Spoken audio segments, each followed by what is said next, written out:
Dear students, let us start the discussion on today's newspaper, that is 7th January 2017. The first article is related to the ordinance, that is clamping down on Ordinance Raj. An ordinance is legislative power of the executive. Articles 123 and 213 of the Constitution, they provide for the President of India and Governor of a state to issue an ordinance when the legislature is not in session and to meet an exceptional situation. It means there are two things need to be satisfied. The legislature session shall not be going on, and the second thing is the situation shall demand for the same. And in this case, Supreme Court of India has provided further clarity on this in Wadhwa case and also in Krishna Kumar Singh case. So, promulgating or else proroguing a house to promulgate an ordinance is not constitutional, and also not placing an ordinance in the legislature is also not constitutional, and it is fraud on the constitution. It means, I will say it as this way. So ordinance normally will be in the force for 6 weeks once the session of the house starts. It means within 6 weeks it has to be placed before the house. So what the government normally does is this. So the ordinance will be passed, and till the next session of the house starts, they make the ordinance to run like a law, and then they repeal the ordinance and re-promulgate the ordinance once the house is prorogued. In that way, the laws are being allowed to continue without the authority of the legislature. Here we need to understand the democratic accountability. According to this, the legislative control over the executive and the separation of the powers, these are institutionally necessary. So if ordinance making power has to be interpreted, it is an institutional failure to ensure the accountability of the government of the day. So here, why this is growing these days? One is, the government wanted to exclude the legislature or do not bring on to the notice of the legislature where it has the inconveniences. There is an obstructionist attitude from the opposition, and government feels that it cannot get the things done if it goes through the legislative means. And finally, the government of the day may not have sufficient numbers in the upper house, and it is feared for that. So to bypass this upper house, it is finding two routes. One is ordinance, the second one is defining a bill as a money bill. So both the issues have come into the news this year. And the next article, when banks are awash with cash. Let us see what happened after the demonetization. The deposits, the banks are full with deposits and cash flows. So obviously, as the deposits of the banks have increased, the banks have to send that money as credit. Then only they can benefit from this differential interest rates. So, if there is no moving out of the credit, the banks have to incur the expenditure on these deposits as interest rates. So, this credit growth, it has to spur economic activity, it has to nurture the private investments, it has to provide for economic growth. So, the problem is the deposits have increased, but the credit growth is not proportionate to the deposit increase. And what is the reason? So the RBI also has come forward and it is about to decrease the interest rates. And SBI has already decreased its interest rates. In spite of this, the lending is not increasing. The reasons here are NPAs, non-performance assets of the bank, and after that the increased risk aversiveness. The second is, the people are not very much confident about future economic activity. So there is a reluctance to take the loan as of now. So the private investment boost up is expected to go down. So what are going to be the major pullers for or major levers for the economic growth now? The public investment and private consumption.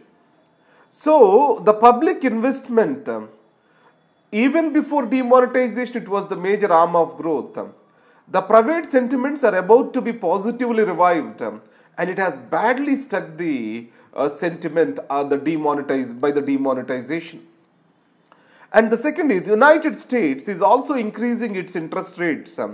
So in those cases, the foreign deposits are expected to shift back to the United States, and that can create a crisis situation on our balance payments. But however, India is stable macroeconomically as of now.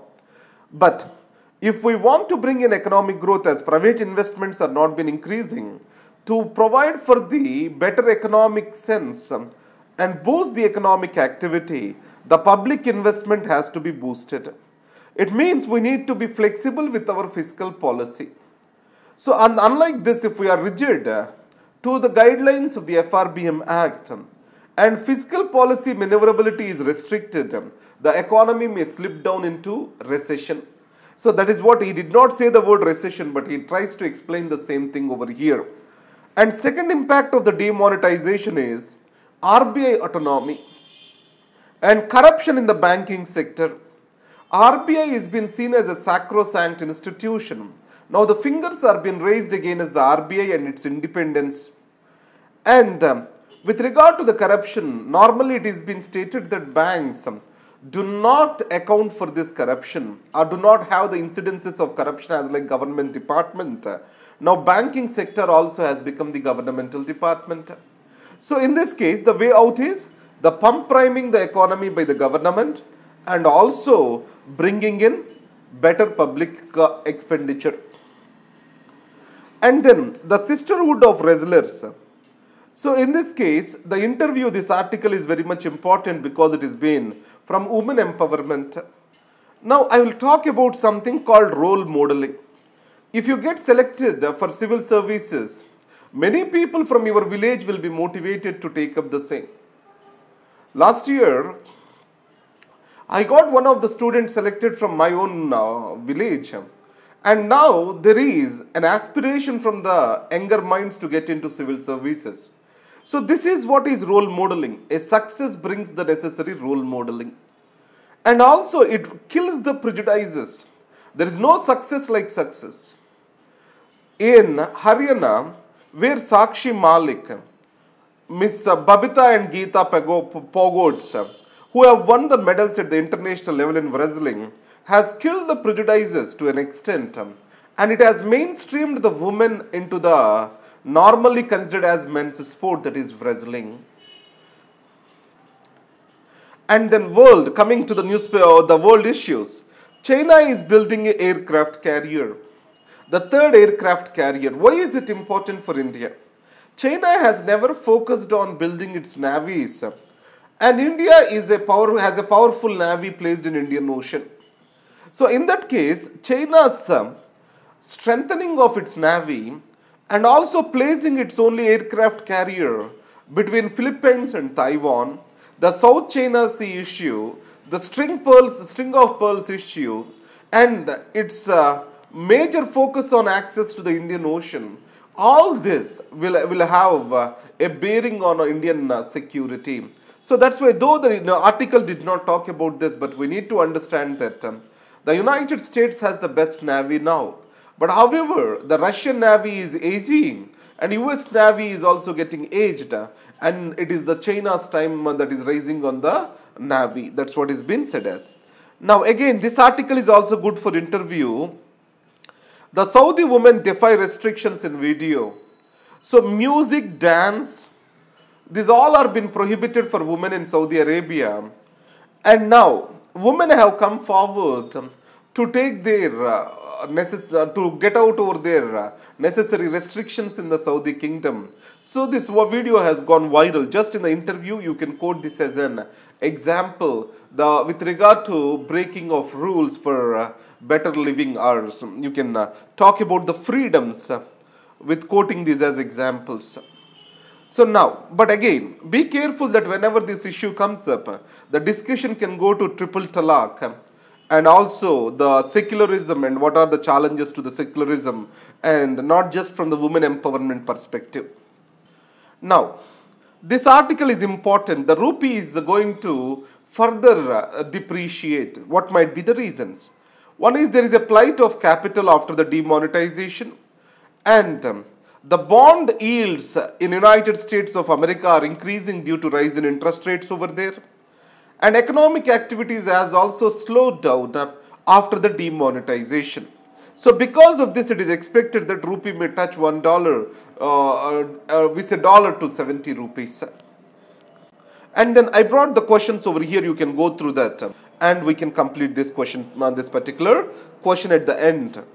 So this is the news for today. Thank you very much.